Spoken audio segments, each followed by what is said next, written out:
Mike Turner, Republican from Ohio and a member of the Armed Services Committee. Congressman, what a pleasure to see you. How are you? Thank you. Thank you for having me. I know you and your colleagues were briefed yesterday by senior administration officials on the threat posed by ISIS and the strategy to defeat them. What can you tell us about those meetings? Well, basically, the president doesn't have really good options here. The president has allowed this situation to unfold where Iraq has become destabilized. ISIS has a stronghold in Syria, and as a result, essentially invaded Iraq and holds a significant amount of territory. With certainly a destabilized Iraq, the conditions that are in Syria, the president is now seeing, I think correctly so, ISIS as a national threat to the United States. And I think his strong statements of a commitment to defeat ISIS is important. This is a murderous group of people who clearly see the United States as their enemy, and certainly the president cannot allow these events to just continue to unfold. You know, I always think back about this whole Iraq thing about the armed forces and how they ran, because the fact is there was 200,000 Iraqi members of the armed forces trained, supplied, given tons of ammunition and anything they needed by the United States of America, and when push came to shove, they ran quicker than my 6-year-old goes to buy an ice cream. In other words, the Americans can't be doing everything for everybody. Someone needs to step up and say, this is my area, this is my country, and I need to fight for it.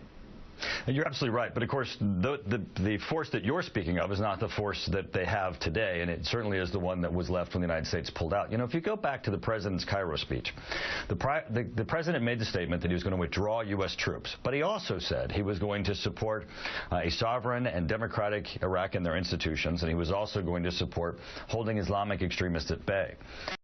He only did the first part of that, and so the Iraq that you have today, the destabilized Iraq, is a result of really neglect and the fact that the president turned his back on this whole area.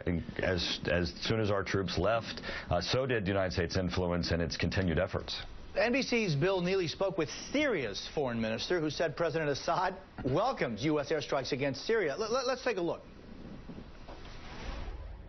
We have no reservations whatsoever to work together with any real force that wants to eliminate this menace. Because now the United States and Syria are facing the same enemy. This from a representative of a regime that has already killed 200,000 of its own people by striking ISIS. Are we actually helping these people?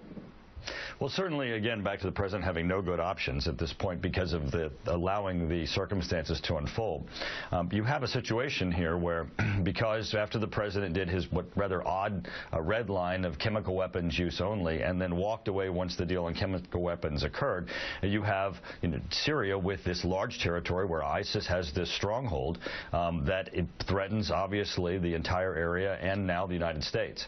The fact that this has been allowed to evolve puts the president in a situation where there will be those who benefit from his actions that we would not want to benefit. There will be those, of course, that we will be supporting that need our support. But this is a situation where I'm glad the president has finally come to the conclusion. You know, ISIS didn't just evolve yesterday, but the president has this week come to the conclusion that this is a threat to the United States and he needs to take action. Representative Mike Turner, thanks for being with me. Appreciate your time. Thank you for having me.